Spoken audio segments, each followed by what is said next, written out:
there's only one thing that will get in the way of anything that you want to achieve, and that's fear. And I'm not talking about fear of spiders or, the fear of danger. I'm talking about things that arise from our fears: shame, worry, doubt, anger, and guilt, blame. And there's only one thing that will mitigate all of those things, and that's love. And I'm not talking about love in the sense of romantic love. I'm talking about love in the sense of compassion, humility, hope, gratitude, and forgiveness. Now, I'm talking about love and fear and all of this in the context of women in leadership. But what I want to talk to you about today, about my experiences and the strategies that I've used in my experiences, they apply to women in leadership and men in leadership. And in all the years that I've used the things I'm going to talk to you about today, they've applied to anybody in any role, in any situation. Now, I've just recently published my book called Power of Love Leadership. But I actually started to use Power of Love Leadership as a model 8 years ago.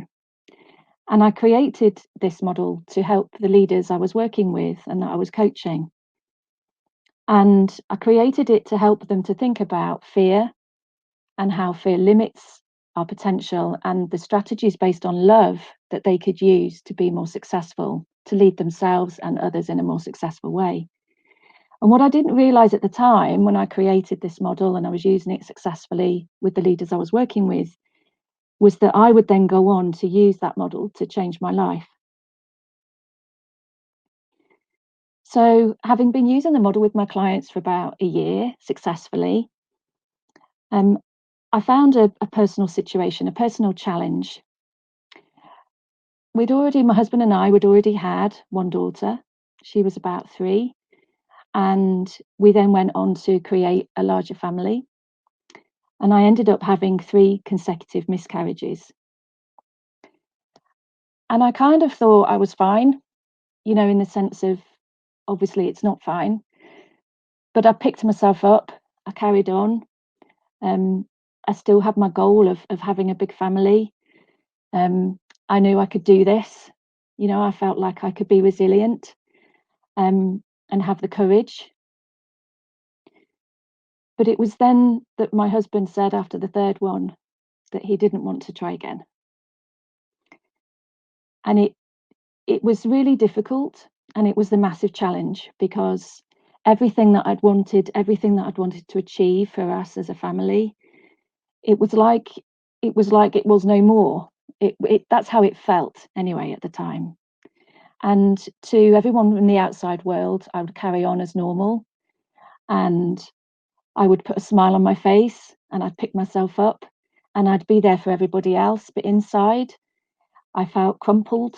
I felt distraught. I felt sadness. And more than anything else, I felt angry, resentful, and pretty much anger and resentful were the things that I felt the most. And I realized that having created this model to use with the leaders that I was working with, if I was going to be any sort of authentic coach, I needed to use it in my own life. And I tell you this, it was hard, because the first step in using the model is not to go on and use the strategies first. It's not that easy. The first thing you have to do is you have to say, what is the fear? What is it that I'm feeling and experiencing that's getting in the way? And then you have to say, is it helpful? How is that fear that I'm feeling hindering what I really want to achieve? And then you go on to use the strategies, which I'll look at in a moment. But the reason why this was so hard is because fear overwhelms us. Our fear, we're taught that we shouldn't have fear. We're taught to squish it, we're taught that, we're surrounded by fear all the time, but we're actually not taught to embrace it. We're not taught to own it, to talk about it, to be brave about it. And we avoid having that vulnerability. So the strategies that I used, and there are 7 of them, go like this. Number 1, humility. Humility is really powerful when we use it in leadership because it's about allowing ourselves to be vulnerable and knowing that that is probably one of the most powerful things we can be as a leader. Accepting responsibility for things we do wrong, seeking feedback, showing our weaknesses as well as our strengths. And I used this with my husband and my daughter because I realized that I was perhaps with that anger and that resentment that I was feeling, I wish it was coming out of me to them. I was trying to be this person to everybody else and be happy and move on and try and get over all of this. But it was seeping out of me in my behaviors towards them. And I realized that I had to be able to say sorry, to my daughter and to my husband, but being able to say sorry to my child when I realized that I had let go of my emotions unnecessarily and let things out on her. Strategy number 2 is compassion. Compassion is where we can understand each other so much that we feel part of one team, one community, one business with one goal. And where we can actually give ourselves time and be kind to ourselves, be compassionate, truly compassionate to ourselves, and speak to ourselves in a way that we would talk to someone else that we love.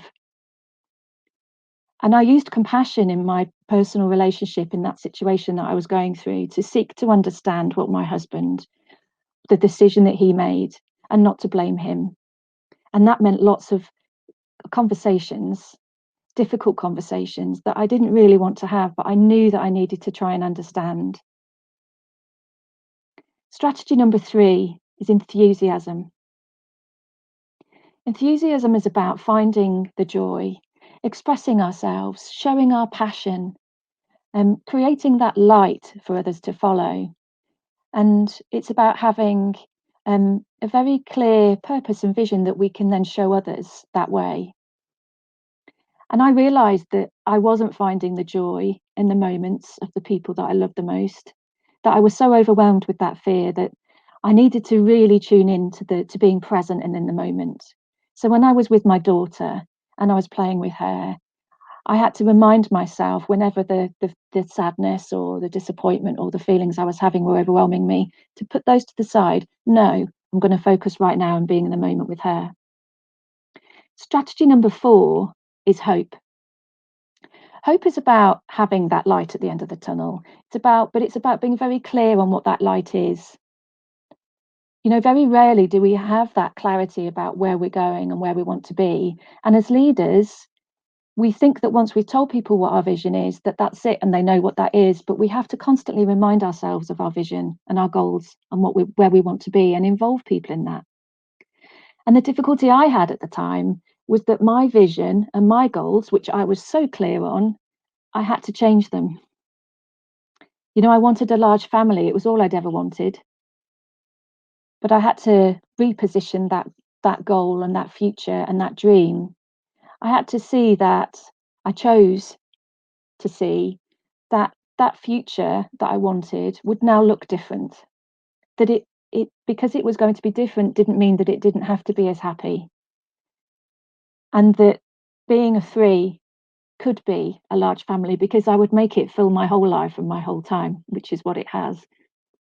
Strategy number 5 is forgiveness. And forgiveness is about, as a strategy, it's about resolving things and renewing our focus on what's really, really important. Because we often get so wrapped up in that energy of blame and disappointment in someone else and even ourselves. So we have to learn to self-forgive, to forgive ourselves and to forgive others so that we can move on. And having already been practicing compassion and putting myself in the shoes of my husband and seeking to understand him, that allowed me to forgive. But I also had to work on forgiving myself and not blaming myself for the things that had happened. Strategy number 6 is gratitude. Now, gratitude is about reinforcing the things that are good. It's about remembering the things that we have in our lives that are really important to us. It's about appreciating and showing our appreciation to others. And that can become so overwhelmed when we're so focused on lots of other things going on in our lives. And, I did have a daughter and I had a husband that I loved so completely. I chose every day to refocus on those wonderful things in my life. I chose to focus on what I had and not to be focusing on the things that I didn't. And strategy number 7 is learning. And learning is all about realizing that we don't win or lose because we always learn. Winning and losing, success and failure, they are words that we as humans, they're a human construct. We put those words onto things to give them a certain meaning. But why? Everything that happens to us is just a thing, an outcome, a result. We should define what those results mean to us. And everything we do, we can learn from and be better as a result. And I had to learn every day to use these strategies. There were good days, there were bad days. There were times when I didn't use them very well, but my persistence and my commitment to keep going meant that probably after about a year, when I look back now, that sadness, that all of that bitterness and that fear, I'd turned it into love and peace and joy. And so, in summary, what I learned was that in order to make change in anything, in people around us, in our societies, in our communities, we have to look at ourselves. We have to change ourselves. It doesn't change anything to sit with anger, fear, resentment, blame, frustration. And actually, the hardest thing of all is that we have to become our own detectives of fear. We have to become our own inner coach. We have to look at ourselves, identify our fears, and to not be afraid of fear, to not fear fear itself, but to embrace it, to choose to understand it, to choose to understand how we can then turn that into something else, to use that energy and to find a more helpful way. And so I decided, as I say to you, is use the 7 love strategies. Find how you can use them in your life. Find that fear, understand it and harness it. And don't choose fear. Instead, choose love. Thank you.